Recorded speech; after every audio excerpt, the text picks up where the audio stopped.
আসসালামু আলাইকুম ওয়া রাহমাতুল্লাহি ওয়া বারাকাতুহু। আলহামদুলিল্লাহ, আল্লাহর কাছে লাখো লাখো শুকরিয়া।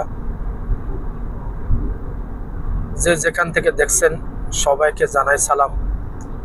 সবাই আমার জন্য খাস করে দোয়া করবেন। আমি একজন প্রবাসী, আমিও আপনাদের জন্য দোয়া করি।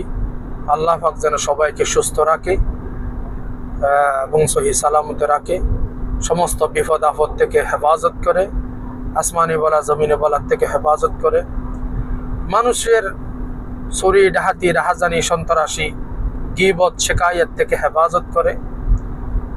আপনারাও আমার জন্য দোয়া করবেন যেন আমিও সুস্থ থাকি এবং প্রবাস জীবন যেন বাকি হায়াতটুকু যেন সমস্ত বালা মুসিবত থেকে আল্লাহ পাক যেন আমাকে হেফাজত করে। তো আরব শহর অনেকে দেখতে চান, আমি আপনাদেরকে দেখাইতেছি। এখন আমার কফিল গাড়ি দিয়েছে আমাকে, বলছে একটা কাজে যাইতে, তো আমি বাইর হইলাম। তো সাথে আপনাদেরকে এমন তো হাঁটি হাঁটি দেখাইলে তো আর বেশি দেখবেন না, এজন্য গাড়ি যেহেতু আছে, গাড়ি এখন 130-এর উপরে চলতেছে, তো এইসব তো বেশি দেখার একটা সুযোগ, এজন্য আপনাদেরকে দেখাইতেছি। দেখেন যে আরব শহর, আরব মরুভূমি, আসলে এই দেশ অনেক উন্নত। আমি বলবো মুসলিম দেশ, আল্লাহ পাক এখানে সম্পদে ভরপুর করে দিয়েছে, যে অনেক উন্নত। উন্নত হওয়ার কারণ হচ্ছে কি, শুধু একমাত্র একটা প্রধান কারণ, সেটা হচ্ছে কি দুর্নীতি মুক্ত এই দেশ ওমান। আমাদের দেশে সম্পদ অনেক বেশি আছে, আমাদের দেশ সবুজ শ্যামল সুন্দরে ভরপুর বাংলাদেশ, কিন্তু আমাদের দেশ এত উন্নত হইতে পারে নাই কেন? যেহেতু আমরা সবাই দুর্নীতিবাজ, এই জন্য আমরা উন্নত হইতে পারতেছি না। কিন্তু এদেশ দেখেন, আমি আপনাদেরকে অনেক করে দেখাইতেছি যে দেখেন, আমি এই রুট দিয়ে প্রায় সময় 1 ঘন্টা গাড়ি চালাই। তো আমি 1 ঘন্টা না, এই রুট দিয়ে যদি আপনাদেরকে আরো দেখায় 4 ঘন্টা 5 ঘন্টা, এ থেকে মাসকাট পর্যন্ত গেছে এই রুট। এই সবখানে এরকমই দেখবেন, দুধু মরুভূমি মরুভূমি, কিন্তু তারপরও কোনো দেখেন না, আপনারা দেখেন এই যে কোনো কি নাই, সবুজ শ্যামল কোনো কিছু নাই,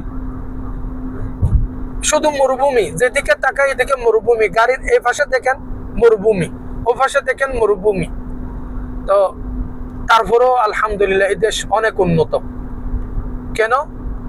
এরা এই দেশে যারা বসবাস করে, এরা দেশকে ভালোবাসে, এরা প্রত্যেক জনকে ভালোবাসে, দেশের মানুষকে জনগণকে ভালোবাসে এবং দেশের সম্পদকে ভালোবাসে, যার কারণ এরা এত উন্নত। আর আমাদের দেশ সম্পদে ভরা, অনেক সম্পদ আমাদের দেশে। না হলে আপনারা একটু কি করেন, যাচাই বাছাই করেন আসলে আমাদের দেশে কি কি সম্পদ আছে। এইসব সম্পদ থাকার কারণও আমরা উন্নত হইতে পারি নাই। কেন? আমরা দুর্নীতিবাজ। আমরা একটু ক্ষমতা পাইলেই, কোনো একটা পদ পাইলেই আমরা শুধু দুর্নীতি করতে ব্যস্ত। কোনো একটা কাগজপত্র, কোনো একটা আবেদনপত্র ঘুষ ছাড়া নড়াচড়া করে না। তা আমরা কিভাবে উন্নত হব?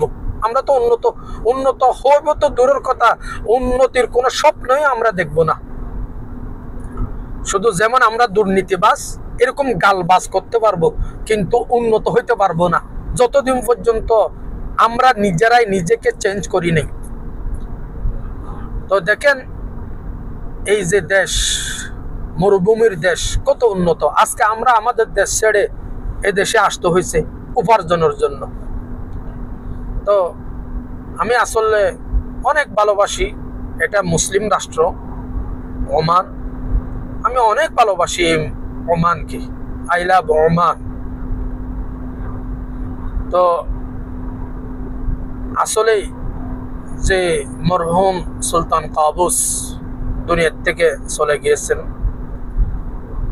আল্লাহ পাক ওনাকে জান্নাত নসিব করুক। উনি দেশের জন্য অনেক অনেক অবদান রেখেছেন। এখন বর্তমান যিনি আছে উনিও দেশের জন্য অনেক ভালো ভালো কাজ করতেছে। তো এই জন্য আমি এদেশের সরকারকে ভালোবাসি, এদেশের জনগণকে ভালোবাসি, এদেশে আমি বসবাস করি। তো দেখেন আলহামদুলিল্লাহ, আজ পর্যন্ত আজকে 9টা বছর এখানে কাটাইতেছি, কোনো একটা মিছিল মিটিং দেখি নেই, কোনো একটা সমস্যা দেখি নেই। আমাদের দেশে যেভাবে সমস্যা সম্মুখীন মানুষ হইতেছে, এদেশে এরকম কোনো সমস্যা দেখি নেই। আজকে যে যার যার মতো কাজ করতেছে, চাকরিতে যাইতেছে, ব্যবসা করতেছে, চলতেছে, কোটি কোটি টাকা নিয়ে রাত্রে চলাফেরা করে, দিনে চলাফেরা করে, না কোনো কারো কোনো ভয় ভীতি নেই। কিন্তু আমাদের দেশে আপনি পকেটে 1000 টাকা নিয়ে আপনি বাইর হন, আপনার অনেক ভয় ভীতি লাগবে। এবং মানুষও যদি জানে আপনার পকেটে 1000 টাকা আছে, আপনি ঘর থেকে বাইর হইয়া এই বাজারে যাইতে যাইতে দেখবেন আপনার পকেট কাটা। তো এই জন্য বলতেছি ভাই, আমরা নিজেরাই চেঞ্জ করতে পারি নাই নিজেদেরকে, তো আমরা আরেকজনের দোষ দিয়ে লাভ কি? দেখেন এই যে পাহাড়, এগুলো হচ্ছে কি আরবের পাহাড়। যে এরকম এই পাহাড়, এই পাশেও পাহাড়, এই পাশেও পাহাড়, মাঝখানে এটা একটা রুট করে দিছে। দেখেন না পাহাড়ে কোনো কিছু আছে কিনা, কোনো গাছপালা কোনো কিছু নাই, কোনো সবুজ শ্যামল না, শুধু মরুভূমি, শুধু কি পাথরে ভরা। তারপরও এই রাষ্ট্র অনেক উন্নত। আফসোসের বিষয় কি বলবো, আমাদের দেশটা নিয়ে অনেক আফসোস লাগে। যেহেতু আমরা বাংলাদেশে জন্ম নিয়েছি, তাহলে বাংলাদেশ সম্পর্কে আমাদের অনেক অনেক ভালোবাসা আছে। বাংলাদেশে আমার আত্মীয় স্বজন বসবাস করে, আমার মা বাবা বসবাস করে, আমার বউ বাচ্চা সবাই বাংলাদেশে। তাহলে তো আমরা বাংলাদেশকে ভালোবাসবো, বাংলাদেশ নিয়ে আমাদের সবসময় চিন্তা ধারণা। আমরা এত কষ্ট করি প্রবাসে যে আমাদের দেশ যেন একটু উন্নত হয়, আমার পরিবার যেন উন্নত হয়। আমার পরিবার উন্নত হওয়া মানে আমার দেশ উন্নত হওয়া, আমার পরিবার উন্নত হওয়া মানে আমার দেশের সুনাম হওয়া। আমরা প্রবাসী, প্রত্যেকটা প্রবাসী, প্রত্যেকটা রেমিটেন্স যোদ্ধা এক একটা বাংলাদেশের হিতাকাঙ্ক্ষী। তো এই জন্য আমি বলবো ভাই, দুর্নীতি ছাড়েন, সবাই একটু দেশকে ভালোবাসেন। আসসালামু আলাইকুম।